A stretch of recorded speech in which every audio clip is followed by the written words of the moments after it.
ಶೋಭಾ ಕರಂದ್ಲಾಜೆ ಅವರಿಗೆ ಕೈ ಭರ್ಜರಿ ತಿರುಗೇಟು. ಶೋಭಾ ಸೀತಾಮಾತೆ ಆಗ್ತಾರಾ, ಶೂರ್ಪನಖಿ ಆಗ್ತಾರಾ? ರಾಜ್ಯ ಬಿಜೆಪಿಯಲ್ಲಿ ಯಾಕೆ ಮಹಿಳಾ ವಿರೋಧಿ ನೀತಿ?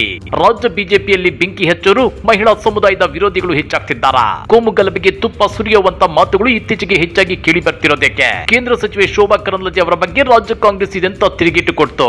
ಮುನಿರತ್ನ ಪರ ಮಾತನಾಡ್ತಿರೋ ರಾಜ್ಯ ಬಿಜೆಪಿ ನಾಯಕರಿಗೆ ಎದುರಾಗಿದ್ದು ಎಂತ ಆಘಾತ ಗೊತ್ತಾ?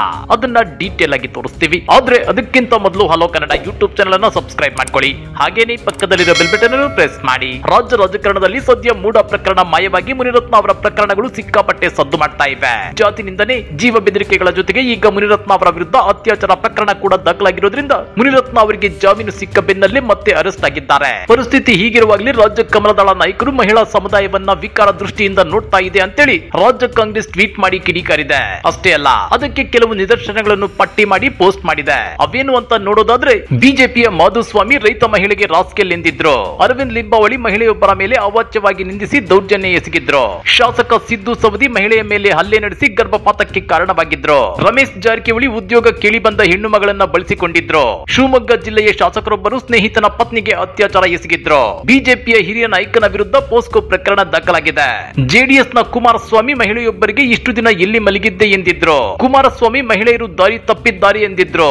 ಜೆಡಿಎಸ್ ಪಕ್ಷದ ಪ್ರಜ್ವಲ್ ರೇವಣ್ಣ ಕರ್ಮಕಾಂಡಗಳು ಹೊರಬಂದಿದ್ವು. ಜೆಡಿಎಸ್ ಪಕ್ಷದ ರೇವಣ್ಣ ವಿರುದ್ಧ ಮಹಿಳಾ ದೌರ್ಜನ್ಯ ಪ್ರಕರಣ ದಾಖಲಾಗಿದೆ. ಈಗ ಮುನಿರತ್ನ ಮಹಿಳೆಯರ ಮೇಲಿನ ದೌರ್ಜನ್ಯ, ಅತ್ಯಾಚಾರ ಕರ್ಮಕಾಂಡಗಳು ಹೊರಬಂದಿವೆ. ನಾಡಿನ ಮಹಿಳೆಯರಲ್ಲಿ ಕಾಂಗ್ರೆಸ್ ಪಕ್ಷದ ವಿನಂತಿ: ಯಾವುದೇ ಕಾರಣಕ್ಕೂ ಬಿಜೆಪಿ ಜೆಡಿಎಸ್ ಎಂಬ ವಿಕೃತ ಪಕ್ಷಗಳ ಬಳಿ ಸುಳಿಯಬೇಡಿ. ನಿಮ್ಮ ಮಾನ, ಘನತೆ, ಗೌರವ ಉಳಿಸಿಕೊಳ್ಳಿ ಅಂತೇಳಿ ರಾಜ್ಯ ಕಾಂಗ್ರೆಸ್ ಟ್ವೀಟ್ ಮಾಡಿ ಕಿಡಿಕಾರಿದೆ. ಇನ್ನ ಮಂಡ್ಯದ ನಾಗಮಂಗಲ ಗಲಭೆ ಬಗ್ಗೆ ಸಾಮಾಜಿಕ ಜಾಲತಾಣದಲ್ಲಿ ಪೋಸ್ಟ್ ಮಾಡಿದ್ದಕ್ಕೆ ಕೇಂದ್ರ ಸಚಿವೆ ಶೋಭಾ ಕರಂದ್ಲಾಜೆ ಮತ್ತು ವಿಪಕ್ಷ ನಾಯಕ ಆರ್ ಅಶೋಕ್ ಅವರ ವಿರುದ್ಧ ರಾಜ್ಯ ಕಾಂಗ್ರೆಸ್ ಎಫ್ಐಆರ್ ದಾಖಲಿಸಿದೆ.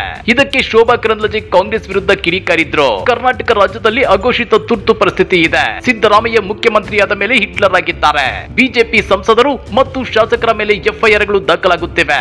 ರಾಜ್ಯದ ಇತಿಹಾಸದಲ್ಲಿ ಮೊದಲ ಬಾರಿಗೆ ವಿಪಕ್ಷ ನಾಯಕ ಹಾಗೂ ಕೇಂದ್ರ ಸಚಿವರ ಮೇಲೆ ಎಫ್ಐಆರ್ ದಾಖಲಿಸಿದ್ದಾರೆ ಅಂತೇಳಿ ಕೇಂದ್ರ ಸಚಿವೆ ಶೋಭಾ ಕರಂದ್ಲಾಜೆ ಕಿಡಿಕಾರಿದ್ದಾರೆ. ಪೊಲೀಸ್ ಅಧಿಕಾರಿ ಪರಶುರಾಮ ಆತ್ಮಹತ್ಯೆ ಮಾಡಿಕೊಂಡಿದ್ರು, ಕಾಂಗ್ರೆಸ್ ಶಾಸಕರ ಮೇಲೆ ಕ್ರಮ ಆಗಲಿಲ್ಲ.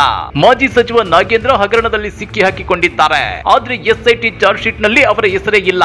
ರಾಜ್ಯವನ್ನ ಏನು ಮಾಡಲು ಹೊರಟಿದ್ದೀರಿ ಸಿದ್ದರಾಮಯ್ಯನವರೇ ಅಂತೇಳಿ ಕೇಂದ್ರ ಸಚಿವೆ ಶೋಭಾ ಕರಂದ್ಲಾಜೆ ಪ್ರಶ್ನೆ ಮಾಡಿದ್ರು. ಇದಕ್ಕೆ ರಾಜ್ಯ ಕಾಂಗ್ರೆಸ್ ಟ್ವೀಟ್ ಮಾಡೋ ಮೂಲಕ ಶೋಭಾ ಕರಂದ್ಲಾಜೆ ಅವರಿಗೆ ತಿರುಗೇಟನ್ನ ಕೊಟ್ಟಿದೆ. ಅದರಲ್ಲೂ ಕೆಪಿಸಿಸಿ ಮಾಧ್ಯಮ ಮತ್ತು ಸಂವಹನ ವಿಭಾಗದ ಅಧ್ಯಕ್ಷ ರಮೇಶ್ ಬಾಬು ಅವರು ವ್ಯಂಗ್ಯವಾಗಿ ಶೋಭಾ ಕರಂದ್ಲಾಜೆ ಅವರನ್ನ ಕುಟುಕಿದ್ದಾರೆ. ಕೇಂದ್ರ ಸಚಿವೆ ಶೋಭಾ ಕರಂದ್ಲಾಜೆ ಅವರು ರಾಜಕಾರಣವನ್ನ ಬದಿಗಿಟ್ಟು ಸೀತಾ ಮಾತೆಯಾಗಿ ರಾಜ್ಯದ ಅಭಿವೃದ್ಧಿಗೆ ಸಹಕಾರ ನೀಡಬೇಕೇ ವಿನಃ ಶೂರ್ಪನಖಿ ಆಗಬೇಡಿ. ಮೋದಿ ಅವರ ಆಡಳಿತದಲ್ಲಿ ದೇಶದಲ್ಲಿ ಅಘೋಷಿತ ತುರ್ತು ಪರಿಸ್ಥಿತಿ ಇದೆಯೇ ಹೊರತು ಕರ್ನಾಟಕದಲ್ಲ ಎನ್ನುವುದು ಅವರಿಗೆ ತಿಳಿದಿರಲಿ ಅಂತೇಳಿ ತಿರುಗೇಟನ್ನ ಕೊಟ್ಟಿದ್ದಾರೆ. ಅವರು ಕೇಂದ್ರ ಮಂತ್ರಿಯಾಗಿ ಏನೇನು ಯೋಜನೆ ರಾಜ್ಯದ ಜನಕ್ಕೆ ಕೊಟ್ಟರು, ರಾಜ್ಯದ ರೈತರಿಗೆ ಕೊಟ್ಟರು ಅಂತ ಹಿಂದೇನು ಹೇಳಿಲ್ಲ, ಇವತ್ತು ಹೇಳಿಲ್ಲ, ಮುಂದೆ ಹೇಳ್ತಾರಲ್ಲ, ನನಗಂತೂ ಗೊತ್ತಿಲ್ಲ. ನನ್ನ ವಿನಂತಿ ಇರ್ತಕ್ಕಂಥದ್ದು ಶೋಭಾ ಕರಂದ್ಲಾಜೆ ಅವರಿಗೆ, ದಯಮಾಡಿ ಕರ್ನಾಟಕದ ಪಾಲಿಗೆ ರಾಜಕಾರಣ ಬದಿಗಿಟ್ಟು ನೀವು ಈ ರಾಜ್ಯಕ್ಕೆ ಸೀತಾಮಾತೆಯಾಗಿ ರಾಜ್ಯದ ಅಭಿವೃದ್ಧಿಗೆ ಸಹಕಾರವನ್ನು ಕೊಡಿ. ದಯಮಾಡಿ ಶೂರ್ಪನಖಿಯ ಪಾತ್ರವನ್ನು ವಹಿಸಿಕೊಳ್ಳೋದಕ್ಕೆ ಹೋಗಬೇಡಿ. ಹಾಗಾದ್ರೆ ಕೇಂದ್ರ ಸಚಿವೆ ಶೋಭಾ ಕರಂದ್ಲಾಜೆ ಅವರಿಗೆ ರಾಜ್ಯ ಕಾಂಗ್ರೆಸ್ ಕೊಟ್ಟಿರೋ ಈ ತಿರುಗೇಟಿನ ಬಗ್ಗೆ ನೀವೇನಂತೀರಾ? ಕಮೆಂಟ್ ಮಾಡಿ, ವಿಡಿಯೋ ಲೈಕ್ ಮಾಡಿ, ಶೇರ್ ಮಾಡಿ. ಇಂಥ ಮತ್ತಷ್ಟು ರೋಚಕ ರಾಜಕೀಯ ಸುದ್ದಿಗಳನ್ನ ಮಿಸ್ ಮಾಡದೆ ನೋಡಬೇಕು ಅಂದ್ರೆ ಹಲೋ ಕನ್ನಡ ಯೂಟ್ಯೂಬ್ ಚಾನೆಲ್ ಅನ್ನ ಸಬ್ಸ್ಕ್ರೈಬ್ ಮಾಡ್ಕೊಳ್ಳಿ.